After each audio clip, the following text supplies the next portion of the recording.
What's good, Wild Gang?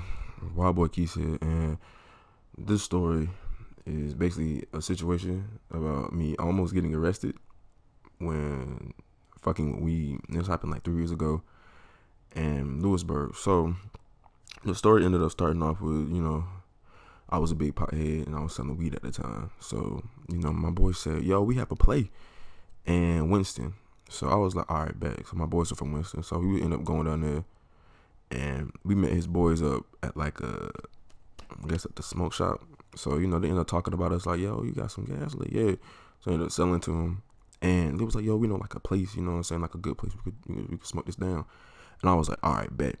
So, we ended up going to the neighborhood that I don't even know, but they knew. And they said, yeah, at a certain time, my nigga, like nobody be outside. We good. So I was like, all right, bet. So, I trusted them. So, they're my boys' friends. So, we ended up just starting up, just lighting up the blunts. We ended up just passing, smoking, heating up the car, you know what I'm saying, with smoke. Like, it was gassed out.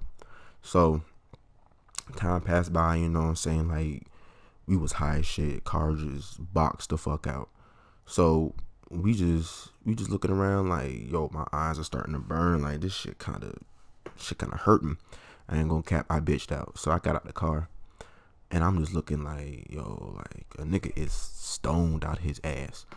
So, all of a sudden I see like these two white people. You already know what's up. These two white people in the dog, they just walking. And they just looking at us, just smoking. Oh, my boy's smoking. I'm standing outside, they're looking at them smoking. And the car is just seeping out with smoke. So, all of a sudden, these people started walking fast. So, I'm just like, in my head, I'm just like, yo, like, either they about to snitch or they just typical white people scared of black people. You know what I'm saying? But I told my boys when they left, I'm like, yo, like, I think we need to go. Like, we need to really go. And it was like, why you tweaking? I'm like, bro, I'm not tweaking. Like, because I know, like, them white people obviously walked off fast for a reason, because they snitching. They was like, bro, we good, bro. I'm like, all right. You know what I'm saying? I said, all right. So I ended up just chilling, got back in the car. And then moments passed, I got out the car. I think it was like 30 minutes past. All of a sudden, this white car pulled up. Whoop, whoop. I said, oh no. So me and my boy, it was me, DK, Rob, T, and DeAndre, Rob, and DK. They catched on late as fuck. Me and T saw that car hit the corner. Before the sirens, we started booking. So T ran on. There was a lake. So be warned, it is a lake, but at that time and moment, I was stupid high. I did not even know, because like I said, I've never been in the neighborhood. They've been in this neighborhood.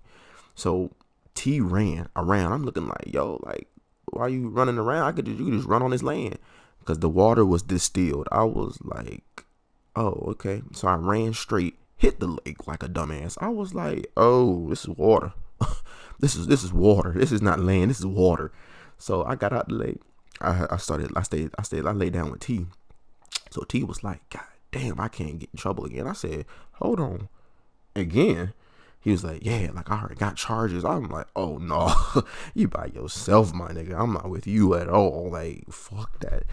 He was like, nah, it's good, bro. Like, they just check it. They can't find anything and they leave. So I'm just like, all right, bet. Because I don't know Winston cops. Winston cops could be something else different from the cops where I'm from. So, he told me. I was like, all right, bet. So we sat there just looking like, damn, like, how long this gonna take? So this took, be warned, this cop was searching for a good 20 minutes before he even opened up the trunk. So he was looking to DeAndre car the whole time. So they went to the truck where we was just boxing it down, because we obviously had a lot of people. So this is the funny part about the whole story. The cop opened up the back of the trunk, and all you see was just a big cloud of smoke hit his face. The cop repeatedly said, God damn, God damn. And I ain't gonna care. I was geeking hard as hell, because I knew that was some pack, because the cop looked like he got high off of that. So, you know what I'm saying? The cop was still looking around. I knew this nigga was high though. He was still looking around, couldn't find anything, because we had a pill bottle. And I forgot to tell you, we had a pill bottle. It was filled with weed, but we chucked it into the woods. You can't smell weed through a pill bottle, obviously, because pills cover up scent. Pill bottle cover up scent. So So, me and T, we was just waiting, and then like all of a sudden, the cop started, the little microphone back, or the walkie-talkie on his little chest. And he started calling for backup, and I'm just like, oh yeah, this getting out of control. And T was like, nah, like, just relax, bro, just relax. And I'm just like, all right, bro, you know what I'm saying? I'm trusting this nigga. So, cops came up, cops came, like a whole bunch of cop cars. There was like three of them. So, DK, Rob, and then DeAndre, they was just standing there. And before the cop cars come, DK tried to run. A man tried to run like he was a captured slave. They was like, whoa, hold on. DK was like, what happened? I was like, oh, he a dumbass. He was like, you try to run? They put this nigga in handcuffs, slammed him on the fucking hood of the car. DK was like, oh shit. So they put DK in the car. He was like, nah, sit there. It was like, you know what I'm saying? I could hear the whole conversation. It was like, sit there, y'all, unless y'all innocent, you know what I'm saying? Like, I'm not letting you go. So DK looked hurt as hell because his ass had on slides and he thought he could run really fast with slides on. So eventually the cop cars came in with the canine dog, and I was like, oh shit. So canine dog got out the car, started sniffing, and couldn't find anything. But the cop was like, the sheriff came. He was like, you got any more people with you? They was like, nah. It's like, you sure? Because if we find him, we're going to arrest him. I was like, oh, fucking ain't that serious. So the dog started sniffing. So T ended up getting up, leaving. So 10 minutes later, T's probably doing whatever he's doing. I don't know. You know what I'm saying? That's for future story. But T is doing what he's doing, and the dog started sniffing. I knew he picked up our scent, because we smelled like straight gas. And it started raining all of a fucking sudden, which is the irony and some bullshit. But, I ended up getting up before the dog, because the dog was getting closer and closer, and I was like, oh yeah, this nigga got me. So I ended up getting up and walking really fast through the woods. Be warned, these are not like, oh, some wood. No, these are woods, like deep woods, like it's dark as shit. I don't know where the fuck I'm going. I'm high as shit. I can't even see like 10 feet in front of me, barely. All these spiders, I don't fuck with spiders, I don't fuck with them big ass spiders you see in the forest. So I'm ended up just walking, hit a branch. Dog started barking. Cop started whistling. I'm just like, oh no. So I was like, no. So I started running. And I was like literally just tripping while I was in the woods. That's how high I was. I was tripping while I was in the woods. And I just kept just looking around, trying to find a good direction. I don't know the area. So, I hit this point in the woods, and I looked down. It looked like a ditch. It looked like a huge ass ditch. Like if I fall in it, I know I'm fucked. So something told me to take a left. So I took a left, and this dog was on my ass. Like I literally heard like, pata, pata, pata, pata, pata. I'm just like, oh no. I said, this dog bite me, it's over. Like this nigga is not letting go. Like it's over. I'm gonna get a big ass fracture.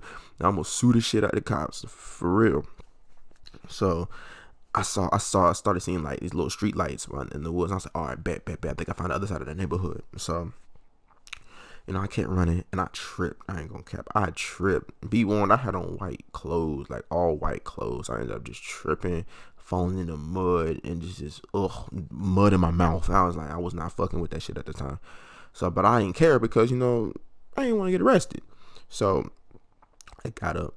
I kept going, and I sat on somebody's porch, like somebody's stair porch, just waiting for something to go off. Like I was just like, yo, like these niggas got me. I'm not about to be like Kunta Kinte looking for a way out. I'm like, no, it ain't for me today.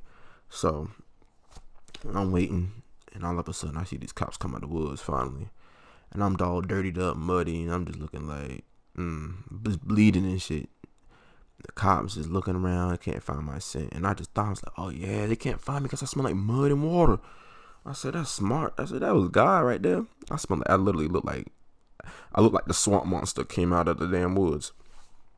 So all of a sudden I see like these cop cars pulling through the neighborhood just looking for me. And I just see these dogs looking for me, but they can't find me because I smell like mud. So I ended up just playing on my phone, trying to blend in, even though that was a dumbass idea, cause I look like a muddy nigga. So like probably 5 to 10 minutes passed, and my boy called my phone, I guess he snuck called me because you can't speak to nobody. So he snuck called me. He was like, "Yo, bro, like, go to the nearest gas station." They said it should be a gas. If you're on the other side of the neighborhood, if I'm not correct, he said go to the nearest gas station and wait for us there, until this blows over. And I'm just like, all right, like, you bet. He said it should be a 7-Eleven. Look for a 7-Eleven. I'm like, all right. So I was like, I be warned. Like, I thought these niggas snitched on me because all I heard was a 9595 911 911. I'm like, oh, it was a cop calls. I said, oh no, boop boop boop. I hung up. So I'm just thinking to myself, like, yo, these niggas really just try to snitch on me, like, for real. So, you know what I'm saying? I still went to the gas station because obviously I had to clean myself off. So I ended up walking the neighborhood, walking to the gas station. So, bam, here we go. I was walking outside the gas station. I saw 2 truck cop cars, like 2 Range Rovers. Like, I'm like, oh no, like these were they were waiting for me. But I ended up kept walking straight because I was not gonna get caught that easily. I was waiting for them to pull the fuck out. They wasn't gonna pull the fuck out. I was gonna keep walking goddamn straight on the road. I don't care. But they pulled out and I took a left at the light, like on the street light. Then I came in the gas station. He was like, the gas station owner was like, damn, what the fuck happened to you? He's like, damn, did you get attacked or what the fuck? I said, man, we was just in the woods, just camping, chilling. He was like, no, you got attacked. He said, whatever you ran away from, you got away, cause shit, you look messy. He said, man, there's the keys in the back. Get the keys off, go clean yourself off, get some paper, baby wipes, all that's on me. I said, all right, bet, thank you. So wipe myself down. Be warm. My shorts were over with. Like, those are white pair of shorts. Them things are over with. They're done. They're not coming back. They're not passing go. Do not collect $200. They were done. I was mad as hell. Those are my favorite fucking shorts. So, and my Air Force Ones were done too. So that even pissed me off even more. The white Air Force Ones. So I ended up sitting like in front of the gas station, just bleeding, just looking like a whipped up slave. So my boys ended up calling me, and it was like, yo, like they got T. I was like, how'd they get T? It was like, yeah, T turned himself in. They thought we got arrested, and he turned himself in. I was like, oh fuck no, I don't give a fuck. I would have called an Uber or something. I don't give a fuck how much that Uber would have cost. But he was like, yeah, they charged him with like a zip. I said, how the fuck you know that? Cause I'm listening to the cop right now. I'm like, they charged him with a zip. Like, we had no weed on us. Like, they couldn't find nothing, but they charged him because obviously a black man. They found a black man, in the situation. And then, I'm just like, damn, they could have charged me. So that T ended up staying 2 to 3 days in jail, but like confined jail, like just safe. You know what I'm saying? Like, not in like jail. But my boys eventually pulled up, and they was just like, damn, Marquise, like, you just went through it. I said, shut the fuck up. Like, I went through hell because I was mad. I never ever ran from cops or dogs at all. I was not fucking with it at all. I was just pissed the fuck off. And my nigga DK, I asked DK, I was like, bro, why the fuck did you try to run? He said, man, I ain't gonna cap. I saw the cop turn, and he was like, man, I thought I could run away. But he said, I stopped because I didn't want to fuck with the spiders, and I had on slides. I look at this nigga like, bro, you stupid as hell. He was like, man, I swear I was going to book it if I had on some tennis shoes. If I had on some sneakers or some tennis shoes, I swear I was going to book it. And I was like, they going to shoot your diesel ass. It was like, hell no. I said, nigga, you ain't bulletproof. So, you know what I'm saying? We ended up pulling off, you know what I'm saying, while I went to sleep. I ain't gonna cap. I went to sleep in that car. I was going through it. So we was driving back to Lewisburg, and then we got back, and I just like, yo, what the fuck? This type of night it was. So, basically at the end of the story, I just slept it off, and I just took a shower, went straight to bed. But I mean, you know what I'm saying? A lesson that could be learned from this story is that, man, just be careful, y'all. Like, be careful where you smoke and who you smoke with. And, like, you know what I'm saying? Like, be careful, like, the time you smoke. Because, like, if you don't know the area and your friends might know the area, you still be careful because you don't never know what the fuck might happen. And, like, if you hotboxing or anything you do, just you know what I'm saying, instantly just, you know what I'm saying, just blow the smoke out. Cause you know what I'm saying, like, I don't give a fuck if y'all talk about like sitting in the smoke. I don't give a fuck. Like, at the end of the day, if you get arrested, what you the fuck you gonna say in court? I like sitting in the smoke, my nigga. Cause you know what I'm saying, like, it's not worth it. And but yeah, that's basically it, y'all. But you know what I'm saying, I'm gonna see y'all next time and venture in for the next story, cause it's coming up soon. Thank y'all. Goodbye. So they can't like my brother. I'm fucking your bitch and your mother. Can't fuck around with no other. Fake niggas saw down in the cover. I just spit fast when I spin in the booth. I'm a true demon, I can't every tooth. Old school talk, fake niggas for fool. Niggas talk down like the swear I won't shoot. Nigga don't talk while I'm talking. Lick out his body, if his neck